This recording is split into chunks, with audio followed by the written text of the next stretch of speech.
4 Kings 5. Preparations for building the temple. When Hiram, king of Tyre, heard that Solomon had been anointed king to succeed his father David, he sent his envoys to Solomon, because he had always been on friendly terms with David. Solomon sent back this message to Hiram. You know that because of the wars waged against my father David from all sides, he could not build a temple for the name of the Lord his God, until the Lord put his enemies under his feet. But now the Lord my God has given me rest on every side, and there is no adversary or disaster. I intend, therefore, to build a temple for the name of the Lord my God, as the Lord told my father David when he said, Your son whom I will put on the throne in your place will build the temple for my name.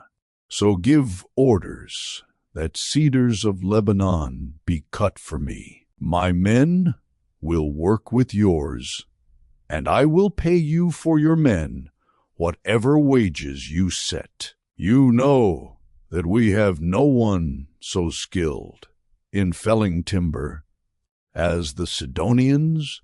When Hiram heard Solomon's message, he was greatly pleased and said, Praise be to the Lord today, for he has given David a wise son to rule over this great nation.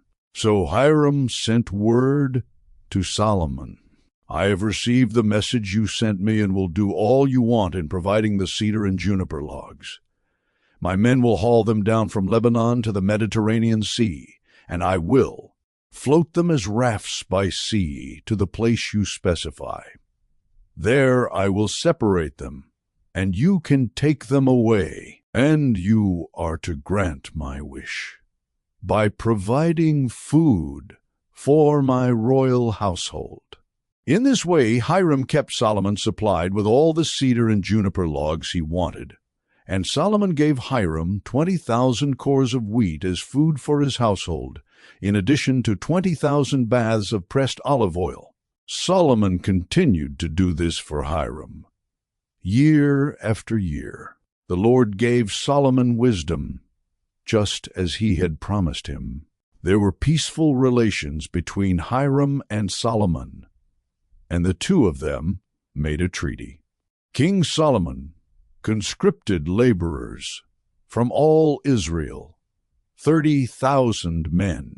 He sent them off to Lebanon in shifts of 10,000 a month, so that they spent 1 month in Lebanon and 2 months at home. Adoniram was in charge of the forced labor. Solomon had 70,000 carriers and 80,000 stonecutters in the hills, as well as 3,300 foremen who supervised the project and directed the workers. At the king's command, they removed from the quarry large blocks of high-grade stone to provide a foundation of dressed stone for the temple. The craftsmen of Solomon and Hiram and workers from Byblos cut and prepared the timber and stone for the building of the temple.